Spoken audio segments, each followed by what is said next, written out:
So last night I was working on an Instagram post, just a fitness post, like a transformation. And I was up late doing that. And as I was going through all my old photos, just like previous photos from years ago, I just realized how much of my life and how involved I was with alcohol. Just how much, like every single day or every event or everything that happened, alcohol was present.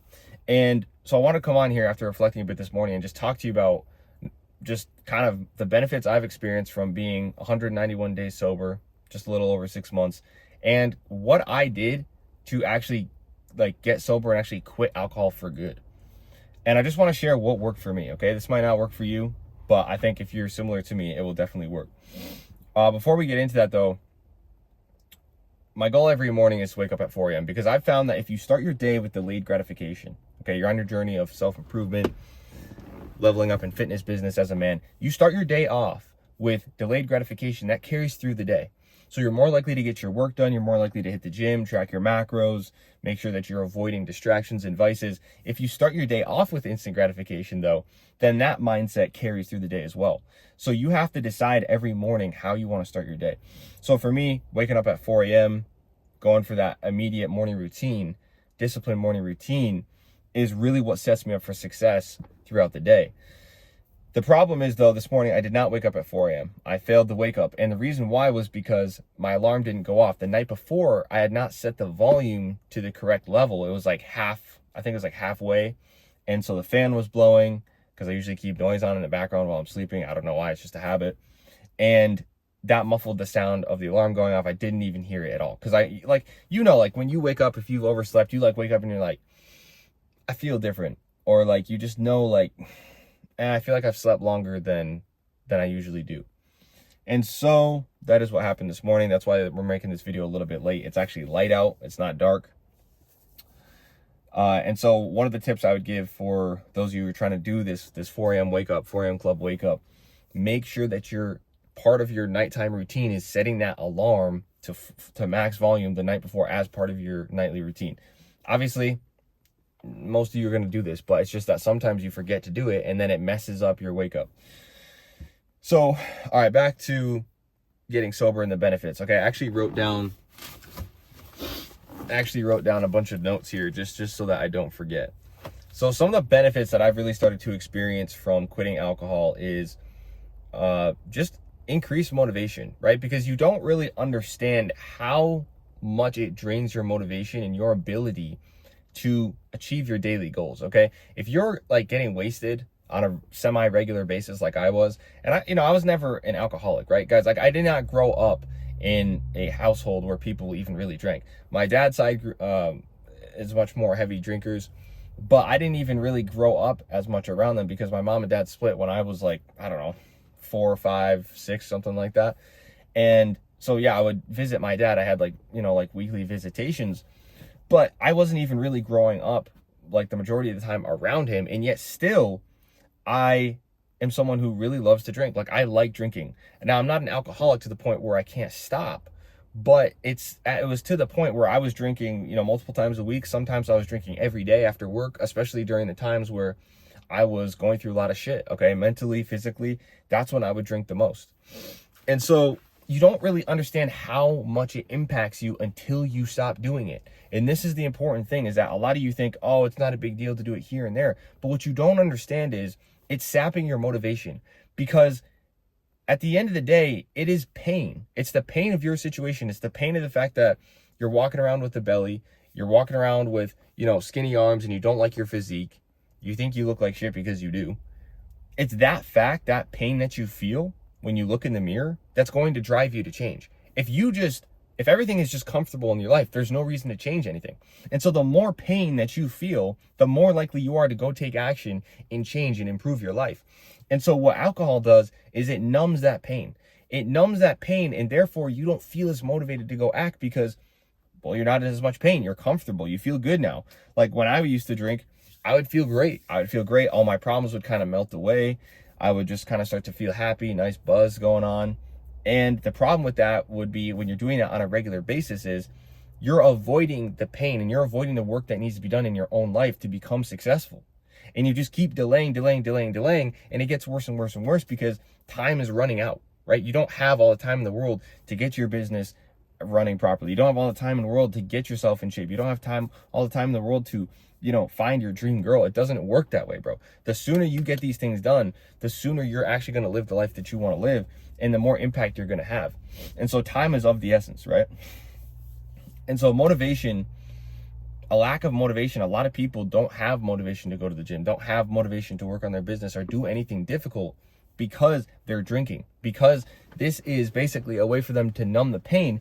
And the other factor to consider is you get a lot of dopamine from doing these sort of activities, right? These vices give you a lot of dopamine, and they give you more dopamine than going to the gym. They give you more dopamine than tracking your macros. They give you more dopamine than waking up early and being productive. They give you more dopamine than having to sit down and work on a business from scratch and find a way to actually provide value for people, right? So anytime you're doing these things on a regular basis, you may still be functional. Like, I was a functional drinker. Like, I could drink a lot, go to work the next day and still be, pretty good, but not as good as I could be. And the goal isn't to do at least. The goal is to do at most, right? The goal is to be the best version of yourself you can possibly be. And so if you can be a better version of yourself without drinking, then why not do it? And this is the mindset that I started to adopt and realize, like, anything I can remove from my life to make my success more likely, I should do that. Anything I can remove to make myself a better person, to make the people around me better people and be a better example, I should be doing that. And as soon as I started to do this, also, I started to notice an increase in just not feeling like depressed or hopeless or angry as much, or just anxiety, right? A lot of those symptoms come from these vices, because what happens is you get these massive dopamine spikes, okay? You shoot way up in terms of your dopamine. And then when you're not doing those things, like so for example, when you're drinking, right, you get a big shot of dopamine. When you're not doing that, when you're not drinking, you crash back down below your normal baseline dopamine, and you start to get cravings. And those cravings can manifest in anxiety, they can manifest in depression, they can manifest in anger. And so I started to notice, and guys, this is not the only vice that I was doing, right?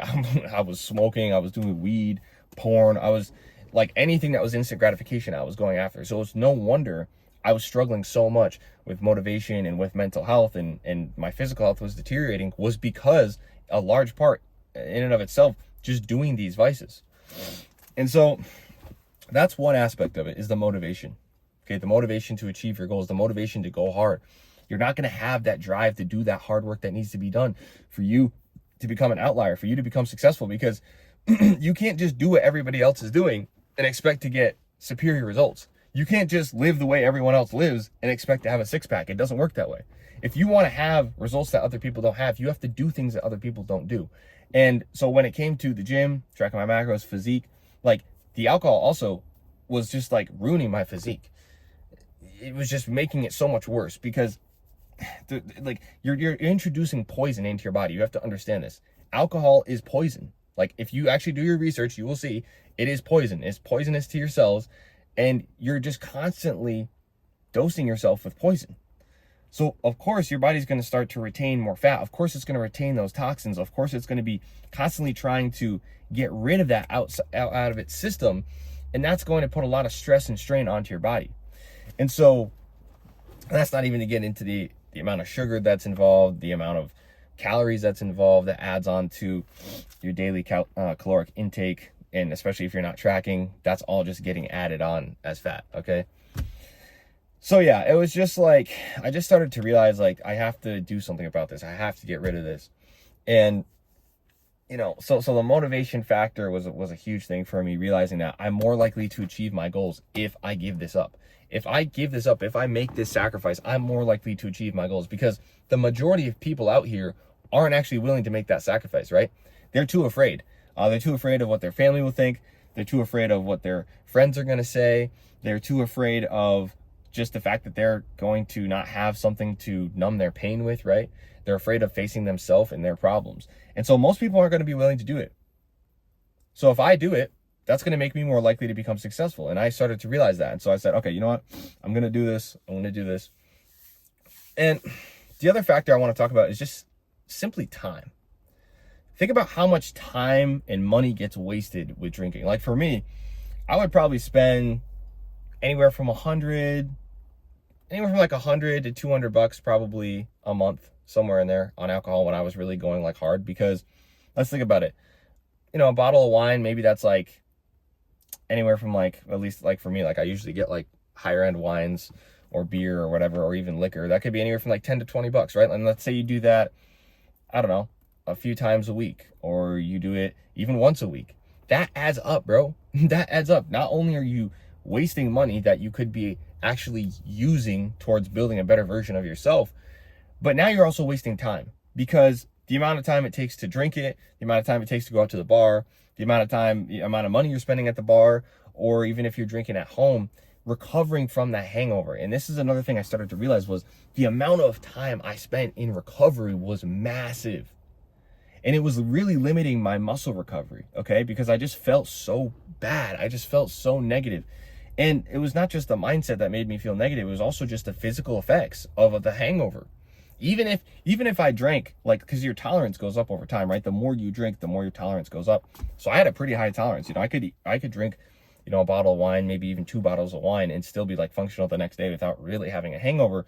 But I still felt like shit. I still didn't feel right. I just didn't feel locked in. I felt like I was missing mental clarity.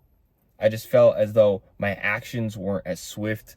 I wasn't really making decisions as quickly as I could. And that's all just a symptom of the poison in your body creating brain fog, right? And so this was something that I really started to realize, was I was wasting so much time. And especially in the beginning, when you're trying to build a business or you're trying to become successful, your time is so key that you really learn how to manage it properly. Because especially if you're working a job, you've only got so many hours in the day. And if you're wasting, you know, a massive amount of those hours, or you're not as productive as you could be, that's a massive, like, over time, that's just a massive deficit that you're in. And so I just started to realize, not only motivation wise, but also productivity wise, it was messing me up. And the last aspect that I started to realize it was messing me up was I didn't feel as spiritually connected. Now, I'm not necessarily like an avid practice, like I don't avidly practice any particular religion, right?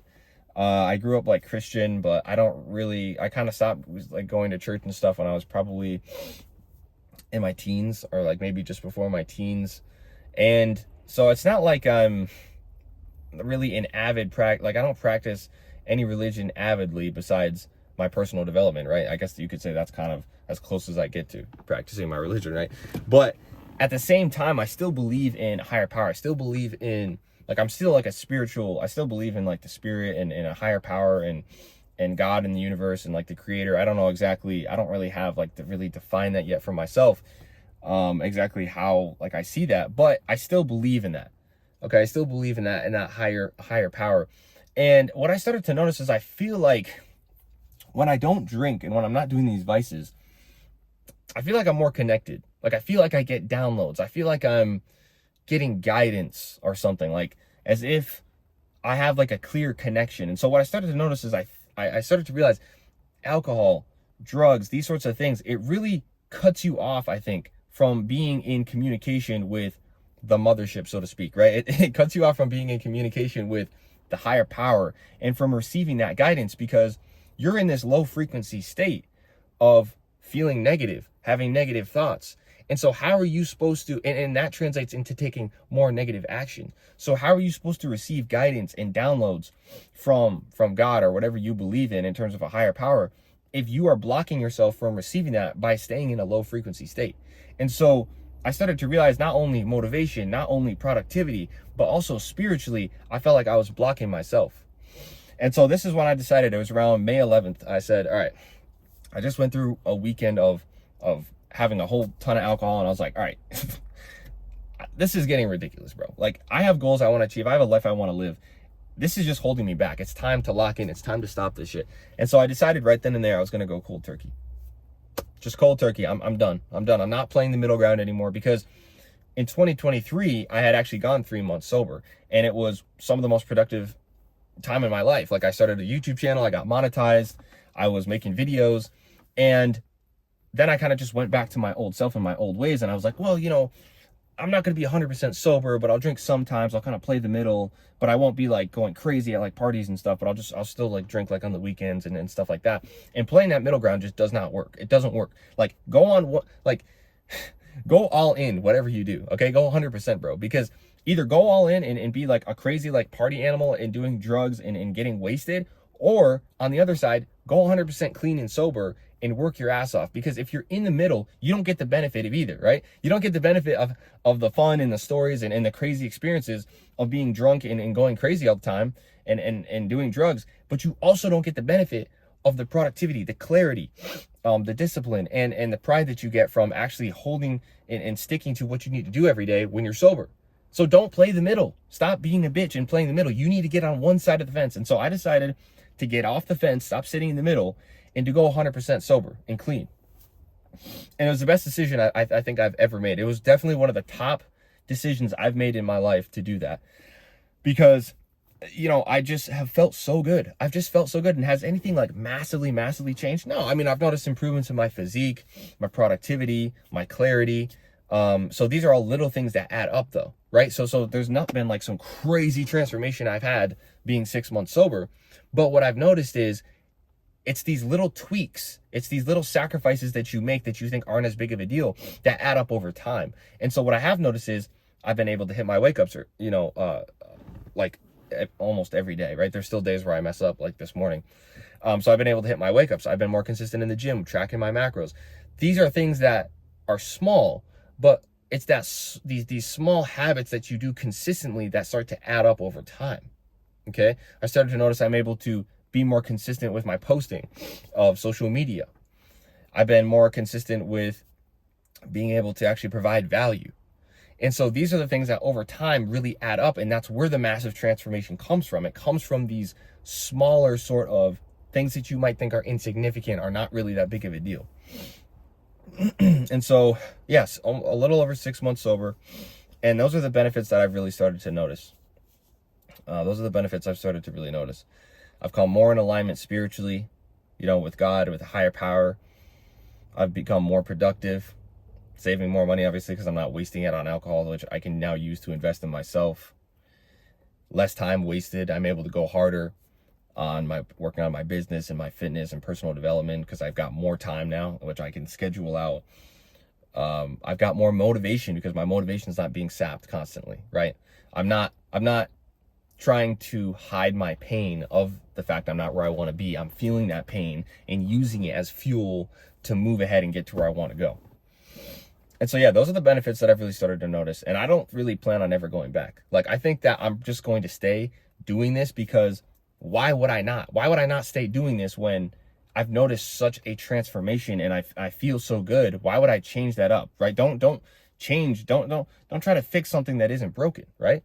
I'm not going to go back and try to change this because I know what it's like to constantly be drinking. I know what it's like to be on that road where you're drinking even every couple days, even every weekend.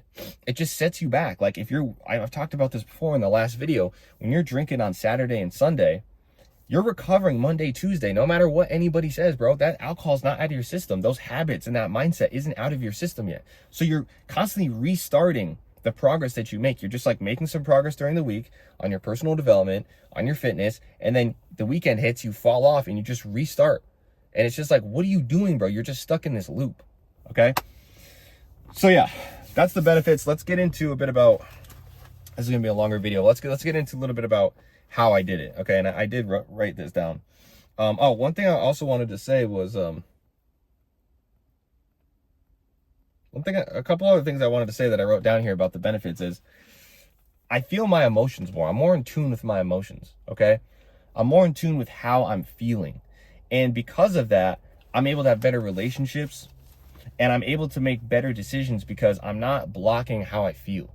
A lot of times we drown out our pain, our sorrows with alcohol and with drinking, and I'm able to actually be more in tune with my emotions, which is really important as a man in today's world, because you need to be able to operate with your intuition, not just logic. And you need to be able to operate from the heart, right? Not just this. You got to have both. And so being in tune with your emotions is going to be key. So I do notice that. And also by quitting drinking, it's also put me around better people. Because when you're not drinking, typically you don't want to hang out with a bunch of drunk people and they don't want to hang out with you, because it's just a constant reminder to them of the fact that they're wasting time and wasting their lives.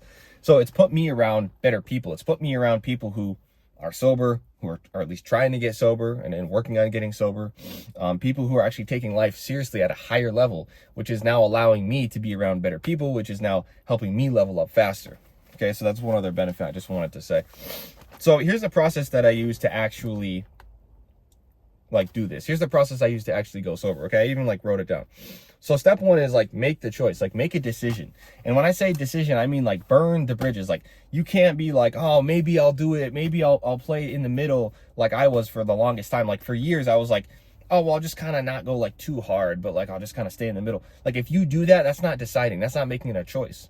And so you're not going to get the full benefits of actually going all in, right? If you go all in, you'll get the full benefits of it. If you don't, you're not. You're going to be in this weird middle ground where you're going to be like, oh, well, I'm not like going crazy, so why am I not making as much progress? It's because you're not going all in. You have to make the sacrifice, truly make that sacrifice, give it up. Like anything that your conscience is telling you to give up, anything that you regret doing, you have to give it up 100%. Otherwise, you will not get the benefit, okay?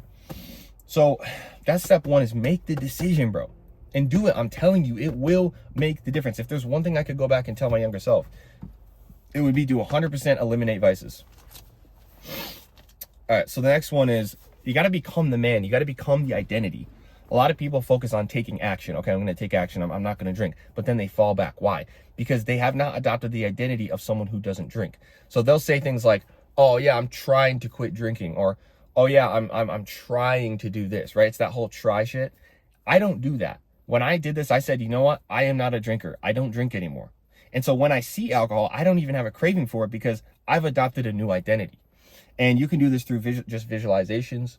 You can do it through just associating pain with drinking and associating pleasure with not drinking. Because like if you not drinking gets you closer to your goals, then you can associate pleasure with that, right? And so what I did was I didn't actually do this at the time, but now I do it. And I do it too for my clients. Like, create a document of the man you want to become and talk about the actions that he takes and the actions that he doesn't take. And you need to link the bad habits to pain. So every time you do a bad habit, it needs to be painful to the point where you don't want to do it anymore.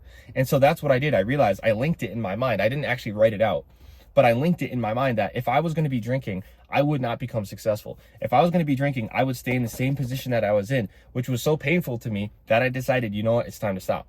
It's time to stop. And I did it this year on May 11th. May 11th was the last time that I actually drank anything, okay? 191 days. And I was able to just make that drastic switch because I switched my identity. It wasn't just like me being like, oh, well, I hope I don't do it again, or, oh, I'm trying to quit. No, it was like, I'm not drinking from this point forward. I am a man who does not drink. I don't do it, okay? So you need to switch your identity. It's called identity shifting, right? You have to identity shift. And the best way to do that is just to write it out on a document, write out what you do, what you don't do as an individual, as the man you're trying to become, your 10.0 self. Now, after you've really adopted that identity and adopted that mindset, now you need to focus on what are the actions of that person. So what are the actions of a person who is not a drinker? Well, he probably doesn't really go to the bar, probably doesn't go to the liquor store, probably, doesn't hang around people who are heavy drinkers. So once you've adopted the identity, now you can actually follow through with the actions because you've adopted the identity of the person. And so the actions then come after that, okay? And so that's what I did. I just started to look around me and see, okay, what actions have I been taking that were in alignment with my old self that was a drinker, and what can I do to change that? Replace with a positive habit. So a lot of people, like step 4 is like replace with a positive habit. A lot of people quit bad habits and quit vices, and I made this mistake too. You quit a bad habit or a vice, and then you don't replace it with anything, bro. you quit a bad habit or a vice, and then you're just like, oh, okay, what do I do? I'm bored. And it's that boredom, it's that empty space because you haven't filled it up with anything that leads you back to it, right? It leads you back to it because you just have this empty void. You have an empty void. You need to replace it with a positive habit and something positive. So so for example, with drinking and with a lot of my other vices, I quit those. And what did I replace it with? Early wake up and morning routine, working out every day. Yes, every single day. I'm not going crazy. I'm not going maxed out every day, but every day. Making sure that I'm tracking my macros every day and eating properly. Okay. Creating content for you guys, right? Creating social media content, explaining my journey, explaining the problems that I've solved. These are all habits that are productive, that bring me closer to that 10.0 self I want to become, and that I've replaced. You cannot just get rid of drinking and then do nothing, because that boredom will lead you to desire. And once you have that desire, you will slip right back into the vices. That's why you notice a lot of times, if you have an empty point in your day and you're just like kind of sitting around, you're like, maybe it's on the weekend or whatever. You have an empty point in your day. You're like, yeah, man, like, I'm kind of bored. What should I do? And then immediately your brain goes to desire, right? Because it's bored, and then it goes to desire. And you start thinking about all those high dopamine experiences you've had in the past. Maybe it was jacking off to porn. Maybe it was drinking, going out to the bar and drinking and talking to some girl. Maybe it was, getting high and being around your friends. Whatever high dopamine experience you've had before. When you get bored, that is when a lot of times your brain starts to think about these experiences and it craves them again. So don't allow yourself to just be, it's not that you can't sit there and be thinking, right? But don't allow yourself to just be unconsciously having these voids throughout your day. You got to be disciplined. You got to be locked in. If you want to take an hour to literally sit down and just think, then do that, but make it intentional. Don't leave these gaps of unintentional just relaxation, because it's just going to be a waste of time, and it's going to lead you back to desire and devices. So replace it with a positive habit. And the last step is just enjoy life, bro. Enjoy life. Become the best version of yourself for yourself and for your people, okay? Be an example to your people. Another thing that helped me was thinking, like, I've got a younger brother. Do I want him to see me drinking all the time? And even if he decides not to, he's still going to associate me and my habits with that. Do I want him to start associating me with that? I've got younger cousins too. Do I want them to be seeing me as an example of a guy who drinks? And then here's the thing, is a lot of people go, oh, I can handle it. It's fine. I can handle it. And it's like, you can handle it. But what about your people? What about your friends? What about your family? Can they? Because if you lead them into this, or they copy your behavior because they maybe look up to you, or because you're the eldest, and they copy your behavior, it could ruin them, bro. It could literally ruin their lives. You could be an influence on ruining somebody's life because of the fact that you are so intent upon not making that sacrifice. You're so scared to make that sacrifice that you could literally lead someone else into destruction. And so that for me was actually a really painful thought that I had, would be that maybe one of my family members, maybe one of my friends would see me drinking, and then they would get into it. And then maybe they couldn't control themselves as good as I could because they don't have the level of discipline I have. And then maybe they end up in a car crash. Maybe they end up, like in a really bad situation where they get into a fight and get injured or something. Or maybe, I don't know. You don't know what the fuck could happen, bro. It's planet Earth. It's planet Earth. There's so many things going on and so many people. You don't know what could happen. And so here's the thing, bro. Success and becoming successful and becoming an outlier and really achieving your dream life is hard enough. It's hard enough. The chances and the odds are already stacked against you, bro. They're already stacked against you. No one believes in you, okay? You don't really even believe in you. And so the odds are stacked against you. Don't make it harder than it needs to be, okay? Quit alcohol, quit your vices, get disciplined, build the physique you want to build, become the man that you're actually proud of, and make this shit happen, okay? Because that's the only way you're going to get to where you want to go. You got to level up your personal development. And the number one way to really get that kick started is to quit your vices and quit your distractions and replace those with positive daily habits that build you into the man that you respect and you admire and you would take advice from and you would listen to and you needed when you were younger. Okay. So this video's gone long enough. We're almost at, 28 minutes? God damn. It's a long ass video, bro. But I really wanted to talk about this today, and it was on my heart and on my mind to talk about this because last night I just had that experience, just realizing, wow, just how much time I spent drinking and how much it held me back. So, but no longer, bro, no longer. We're 6 months sober. We're going to make it to a year, and I'm just going to kill it, bro. I'm just going to keep killing it every single day, work on my personal development, leveling up my habits, my physique, my business, and I'm going to take you guys along the journey and just keep sharing the insights and lessons that I learned so that you can level up at the same time, okay? All right, that's it for today. Have a great day, guys. I'm going to go get to work, get to the gym, hit my macros, and obviously avoid vices. Peace.